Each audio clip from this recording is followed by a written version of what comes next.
I'm going to be talking about something that I just kind of want to repeat for this week. I want to make sure that I've got the basics, the fundamentals down within you guys. So I'm going to be talking about that. And I know not everyone may like it, but it's going to be necessary, okay? We all know this. I'm assuming we all know this. The triune brain. And what do I mean by the triune brain? It's divided into three parts.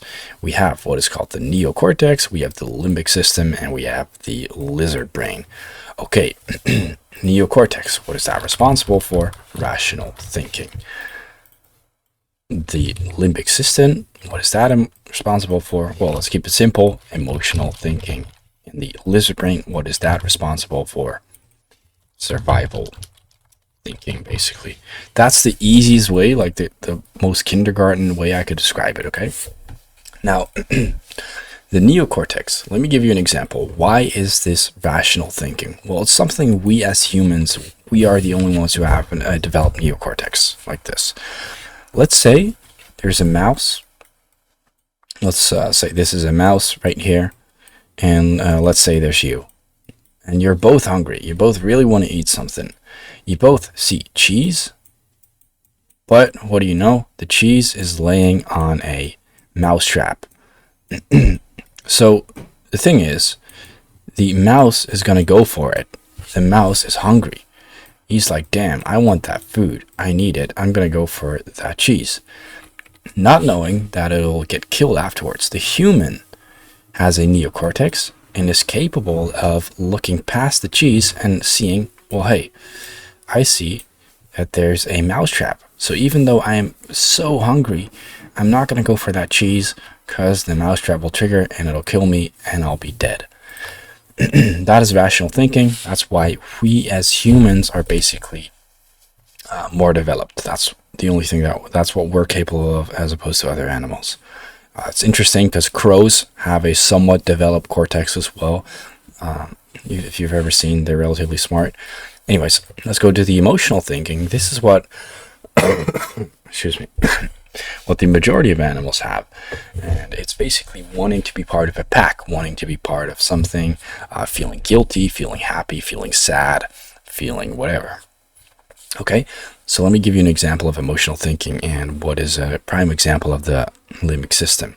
Wanting to be part of something, wanting to be part of a community, wanting to be part of, or wanting to be surrounded by traders, for example, people who are like-minded in that sense. That is all emotional thinking. You're not doing that rationally. You're doing that because you want to be a part of something, okay? And in animals, it's the same way. A wolf wants to be part of the pack, right? Animals want to be part of something. They're all thinking emotionally. Obviously, there's safety in numbers, but also socially, it's something that they desire. Okay, the lizard brain, survival thinking. You want to think in terms of survival, fight, flight, or freeze, whichever suits you best. Now, these three things play a major part in trading, as you guys know, because I've talked about it before, but I'm going to talk about it again just to make sure that you get the fundamentals. Okay, so let me break that down. When you're trading, which part of the brain do you think you want to be using? You want to be using the rational part of the brain. Why? Because you rationally, with your rational brain, you know, okay, I'm simply executing a statistical advantage. Now let's approach trading from an emotional perspective. What do you think the emotional part of the brain thinks? It thinks, hey, I can get or I can make an X amount of money if I place this trade or if I win this challenge, whatever. The survivalist thinking, that thinks, hey, I need to make sure that whatever I do, I'm comfortable. Okay? So these three things do not go hand in hand. Why? This one knows that it needs to take risk. This one is mainly just greed and fear. And this one wants to avoid risk. So obviously, these two do not go hand in hand. And the thing is that both of these are triggered by greed and fear. So what happens? Okay, as soon as we get to the point of being in a trade, we now feel our heart pumping a little bit. Why? Because we associate the fact that we might be able to win money with becoming of higher status, or becoming wealthy, or having a better life. This is the whole reason why so many people fall for those marketing gimmicks about having a Lamborghini, having a fancy car, whatever the fuck. Basically because they think, okay, if I win this trade, I'm going to make an X amount of money. That means I can afford to buy a Lamborghini. That means that people will look at me like this, which means my emotional brain will see me as someone of higher status, which means that I now have a higher image of myself, like a higher view of myself. All of this is why so many people fall for the marketing gimmicks, okay? Now, let's talk about how that translates into trading. Because we're taking risk, but because we're also greedy and fearful, and we want to actually avoid these two emotions, and we want to avoid risk, we're going to get what is called the high win rate complex, aka the association within the amygdala that losing is something painful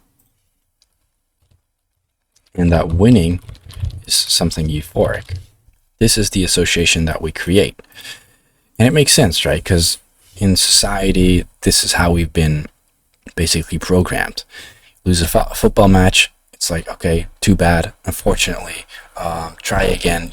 They're going to use these words that have a negative energy in them, basically, that make you feel like you did something wrong, like you did something bad. You're not going to feel excited about losing a football match.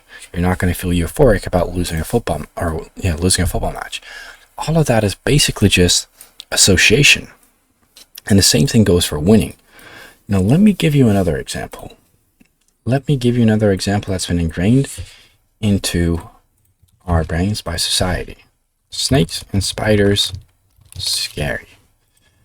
Okay, now, why do we think snakes or spiders scary? I'm gonna take a bet and take a guess that most of you haven't even seen a snake, but you still think they're scary.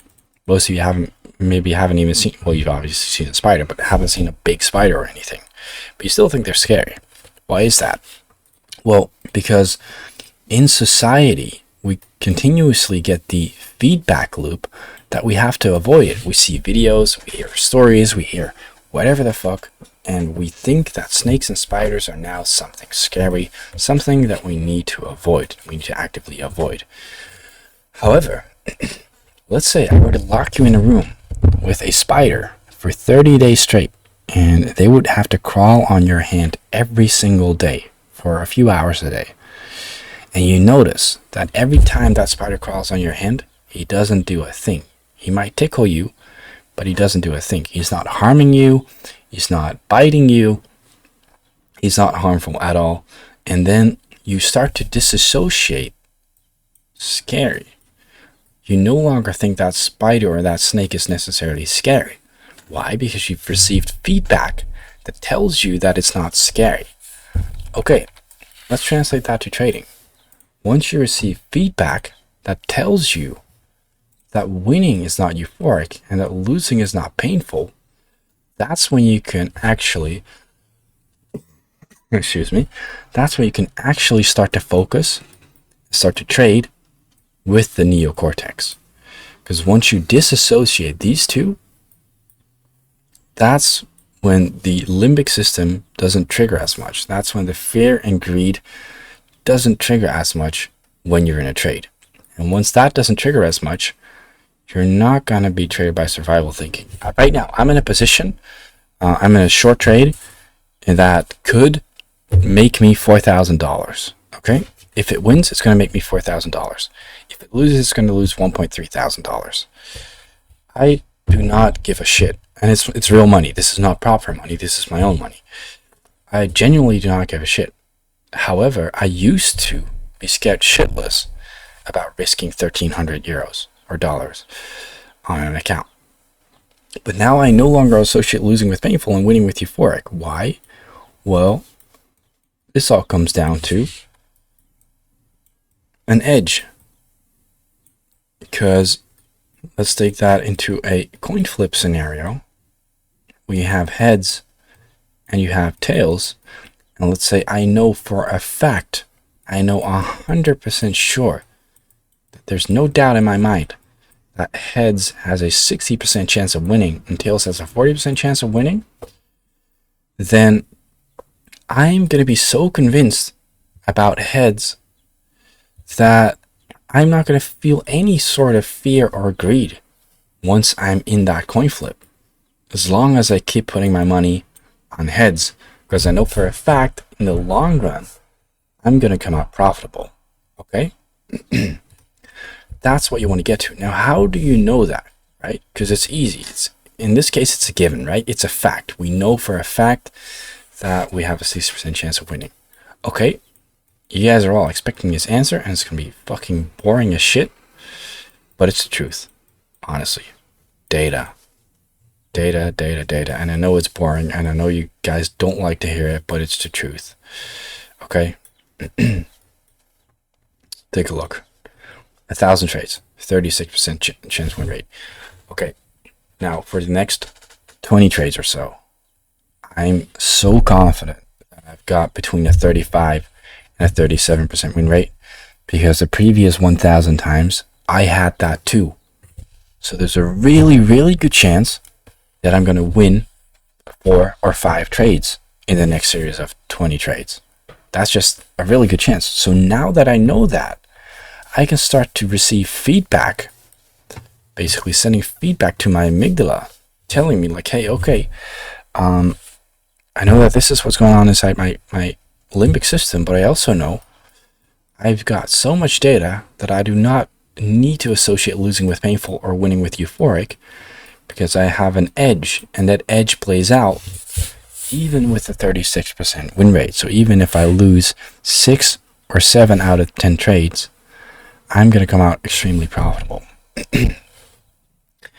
Once you know that, once you really dialed that down, that's when you can start to become profitable. And that's when what is called the prefrontal cortex, which is located right over here, that's when that takes over. And this is basically the captain. This is what you want.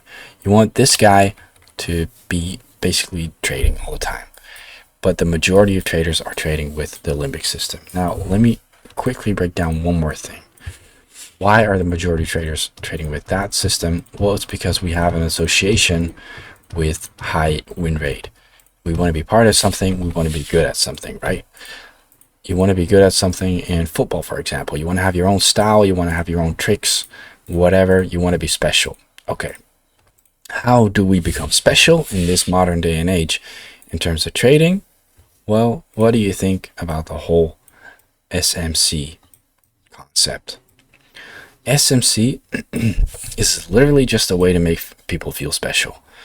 Because if you, unlike support and resistance traders, know exactly how to label every move in the market, you feel a sense of superiority.